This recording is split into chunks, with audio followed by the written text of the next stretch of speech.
Assalamualaikum warahmatullahi wabarakatuh. Perkenalkan, nama saya Tiara Andini. Saya berasal dari kelas semester 3E, nomor absen 28, NPM 1913053082, prodi PGSD. Di sini saya akan menjelaskan proses pembentukan dan perkembangan UUD 1945. Selamat menyaksikan. Yang pertama, apa itu UUD 1945? Undang-Undang Dasar Negara Republik Indonesia tahun 1945 atau disingkat dengan UUD 1945 atau UUD 45 adalah hukum dasar tertulis atau basic law konstitusi pemerintahan negara Republik Indonesia saat ini.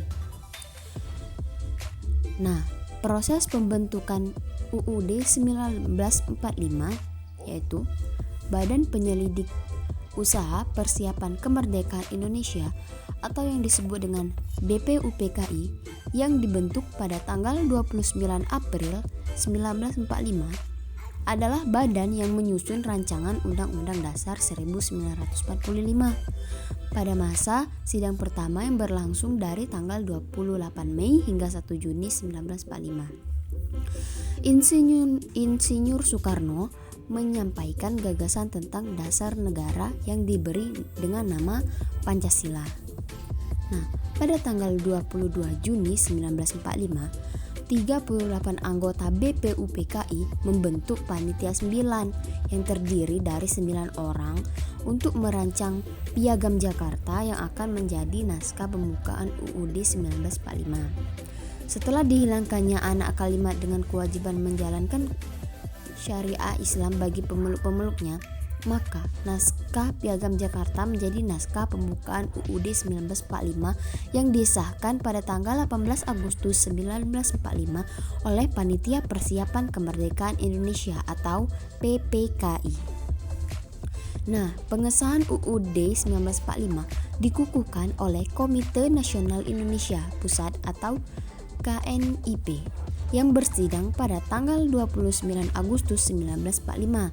Naskah rancangan UUD 1945 Indonesia disusun pada masa sidang kedua Badan Penyelidik Usaha Persiapan Kemerdekaan atau BPUPKI. Nama badan ini tanpa kata Indonesia karena hanya diperuntukkan untuk tanah Jawa saja. Di Sumatera ada BPUPKI untuk Sumatera. Masa sidang kedua tanggal 10 sampai 17 Juli 1945. Pada tanggal 18 Agustus 1945, PPKI mengesahkan Undang-Undang Dasar 1945 sebagai Undang-Undang Dasar Republik Indonesia. Lanjut ke proses perkembangan Undang-Undang Dasar 1945. Periode berlakunya Undang-Undang Dasar 1945 yaitu pada tanggal 18 Agustus 1945 sampai 27 Desember 1949. Dalam kurung waktu 1945 sampai 1950, UUD 45 tidak dapat dilaksanakan sepenuhnya karena Indonesia sedang disibukkan dengan perjuangan mempertahankan kemerdekaan.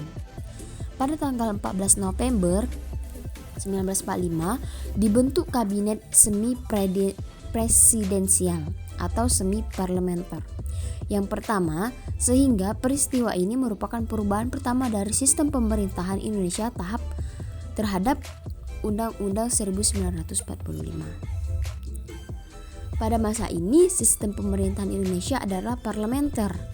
Bentuk pemerintahan dan bentuk negaranya federasi, yaitu negara yang di dalamnya terdiri dari negara-negara bagian yang masing-masing negara bagian memiliki kedaulatan sendiri untuk mengurus urusan dalam negerinya.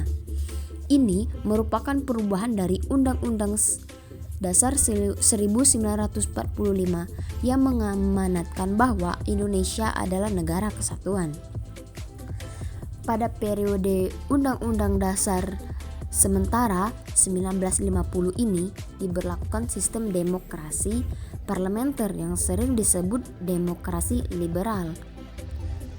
Karena situasi politik pada sidang konstituante 1959 di mana banyak saling tarik ulur kepentingan partai politik sehingga gagal menghasilkan UUD yang baru. Maka pada tanggal 5 Juli 1959, Presiden Soekarno mengeluarkan dekret presiden yang salah satu isinya memberlakukan kembali Undang-Undang Dasar 1945 sebagai Undang-Undang Dasar, menggantikan Undang-Undang Dasar sementara 1950 yang berlaku pada waktu itu. Masa pada Orde Baru 1966 sampai 1998. Pemerintah menyatakan akan menjalankan Undang-Undang 1945 dan Pancasila secara murni dan konsekuen.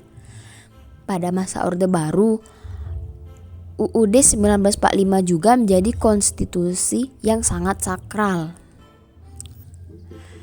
Periode perubahan UUD 1945. Salah satu tuntutan reformasi 1998 adalah dilakukannya perubahan amandemen terhadap UUD 1945.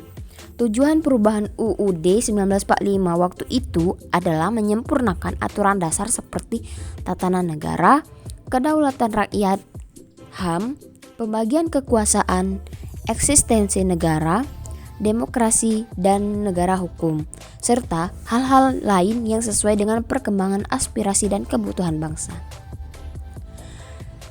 Sekian yang dapat saya jelaskan. Terima kasih sudah menonton video ini sampai selesai. Semoga bermanfaat, semangat belajar dan terus menjaga kesehatan. Wassalamualaikum warahmatullahi wabarakatuh.